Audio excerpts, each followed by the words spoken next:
What is going on, guys? DBG, and today I'm gonna be talking about a topic that is gonna be an interesting one, and it is gonna be talking about the mentality of the game mode for people, and also kind of a little bit about the views, the way the game mode is gonna go, and the YouTube section of the game, the way I can foresee it going, especially with the way that it was a couple of years ago to the way that it has become right now.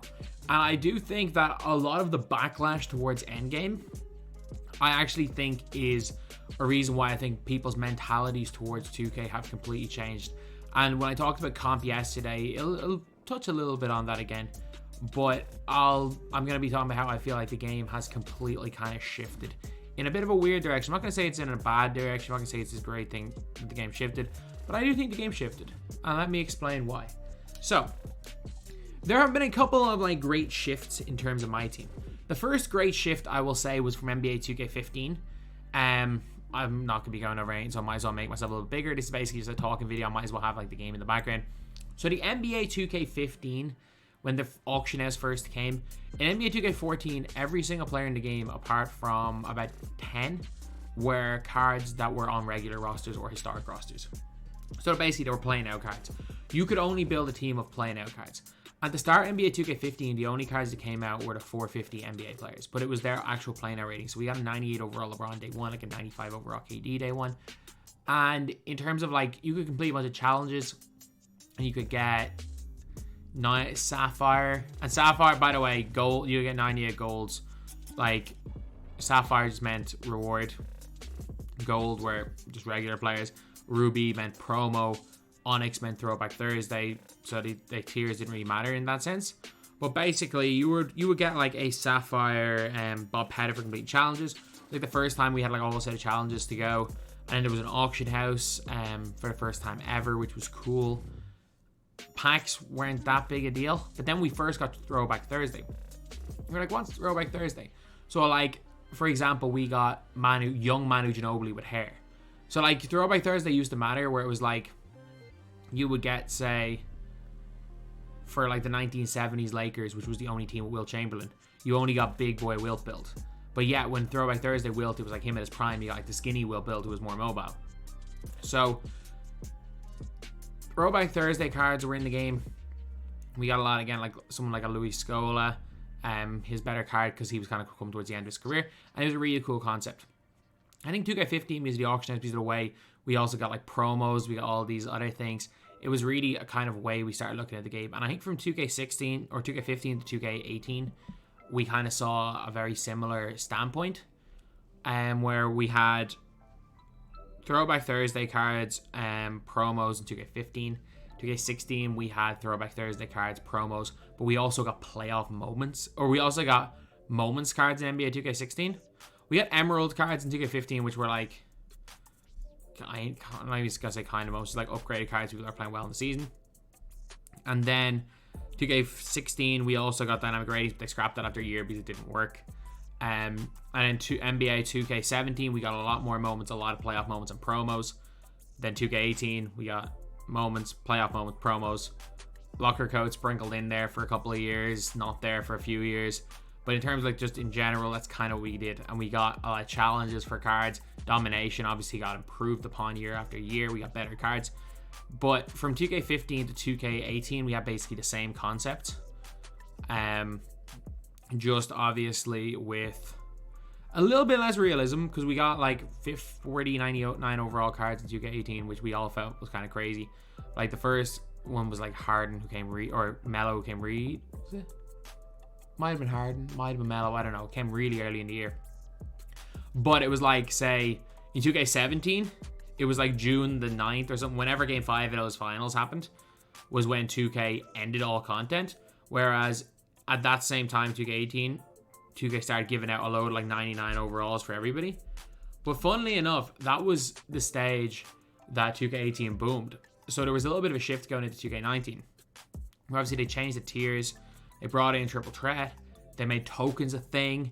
The gap between 18 and 19 was the biggest gap we've ever seen between a 2K game.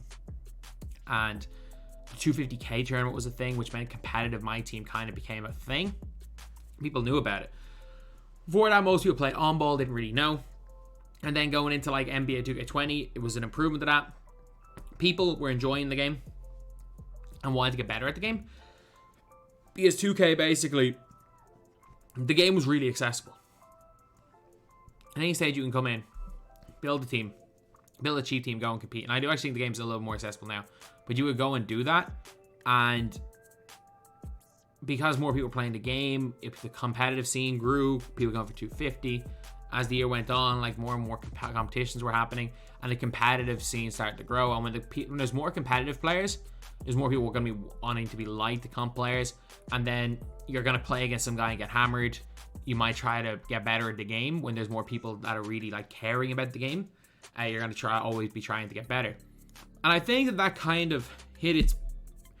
I think that midway through 2K22 was kind of where there was almost this great I feel like the kind of reset started, and it's coming into this year. And I do actually think long term the mentality towards my team's going to change, because 2K22 earlier than ever we got god tier cards. Yes, I know we had John Havlicek in NBA 2K21, and I know obviously dribble gods are like, oh, these guys don't have the SIGs.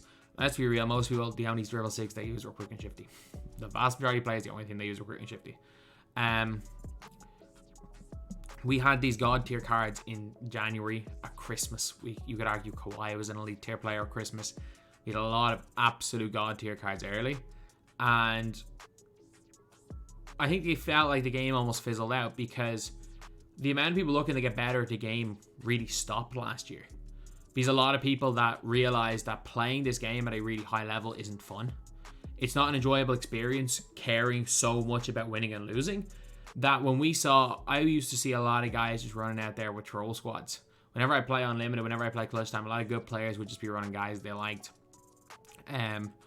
They couldn't really care less. And it was even more evident, like YouTube trends and stuff don't mean everything, but they're a great, they don't mean everything, but there is correlation. There is a serious amount of correlation between YouTube, what's trending on YouTube, and the way people are playing the game. Because it's always the case, everyone will say it. Like, everyone will know, if you are watching YouTube videos on a game, there's a high likelihood you're playing the game. And for example, when I used to play, say, Call of Duty as a kid, I used to not really care if someone went 100-0.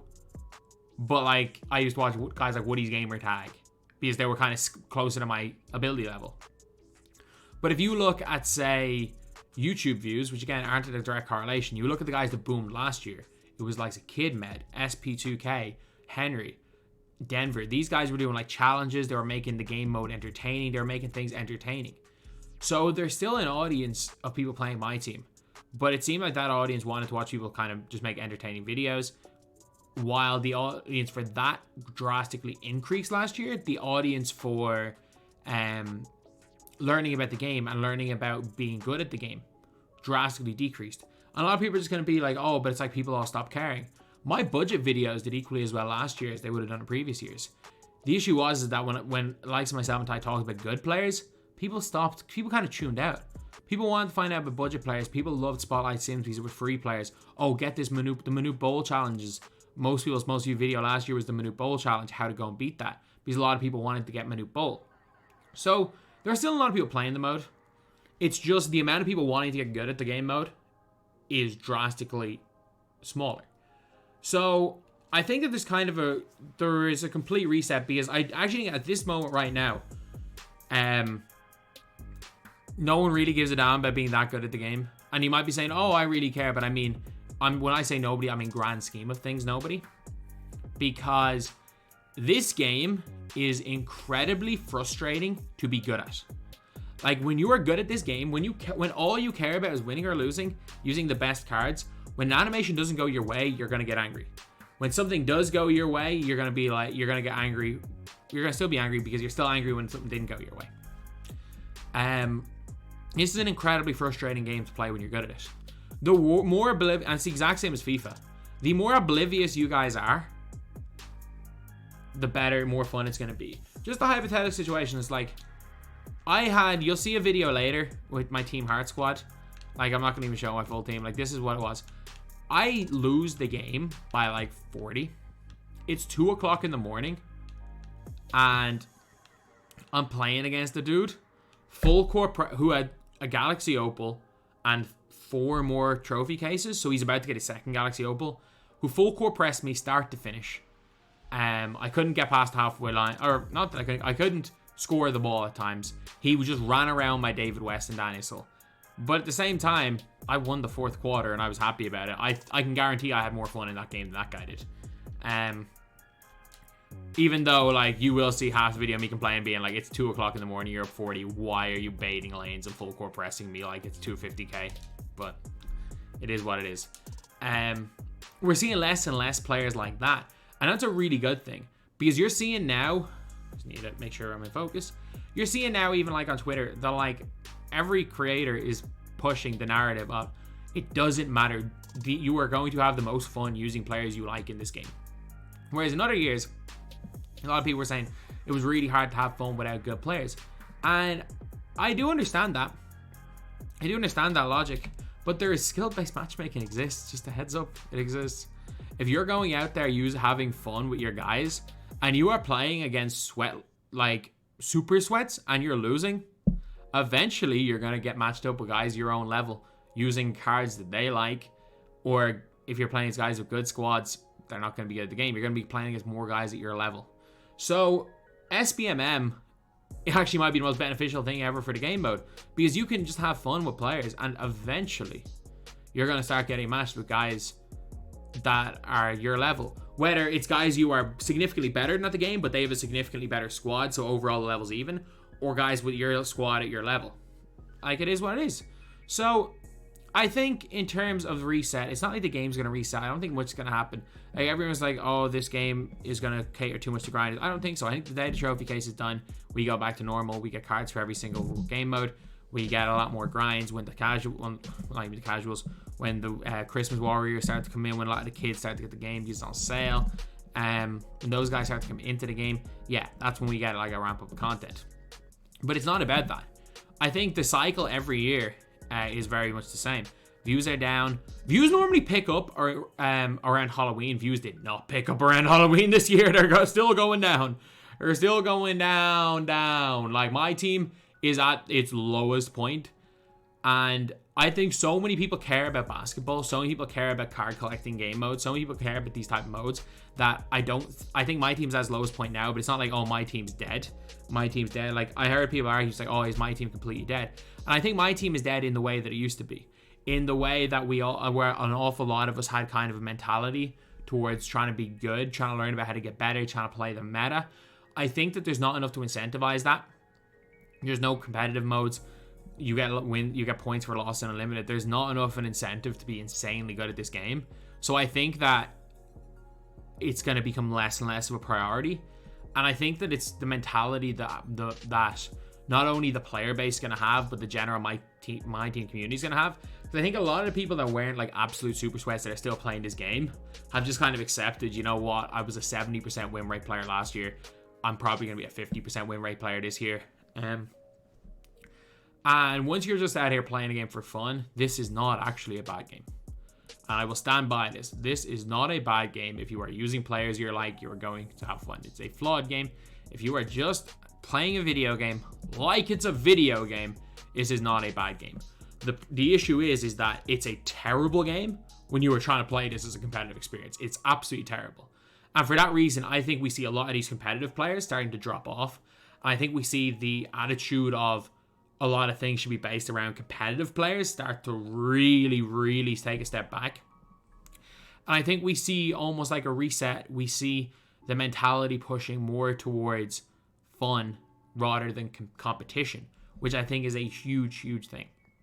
And again, I think on the YouTube front, if you are a content creator, because I know a lot of content creators watch me, and you want to build your brand around being good at this game, that's not going to give you success in the near future. It's really not. If you have something else and you're good at the game, like someone like a Splash or a Ty who are entertaining, good at giving information, sure, go for it. But for example, being the best player in the world is not going to get you anything, because the grand scheme of things, people don't really care that much. And for you guys that aren't creators wondering why I'm saying that,